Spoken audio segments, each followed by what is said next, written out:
اعوذ باللہ من الشیطان الرجیم بسم اللہ الرحمن الرحیم۔ السلام علیکم ناظرین، لفظ کافر جب ہمارے دماغ میں آتا ہے تو ہم اس سے مراد لیتے ہیں کہ اللہ کا انکار کرنے والا، ایسا انسان جو اللہ کے وجود کا انکار کرتا ہے۔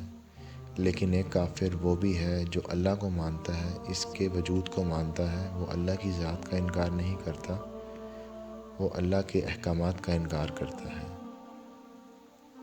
سورہ بقرہ آیت نمبر 34 میں اللہ تعالیٰ فرماتے ہیں، اور جب ہم نے فرشتوں کو حکم دیا کہ آدم کے آگے سجدہ کرو تو وہ سب سجدے میں گر پڑے مگر شیطان نے انکار کیا اور غرور میں آ کر کافر بن گیا۔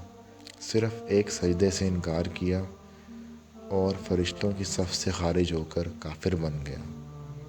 آج کتنے ہی لوگ اللہ کو مانتے ہیں لیکن اللہ کی نہیں مانتے۔ حکم نہ ماننے کی دلیل اور وجوہات پیش کرتے ہیں۔ ابلیس نے بھی یہی کیا تھا۔ سجدہ نہ کرنے کی دلیل اس نے یہ دی تھی کہ آدم مٹی سے بنا ہے، میں آگ سے بنا ہوں، میں بہتر ہوں۔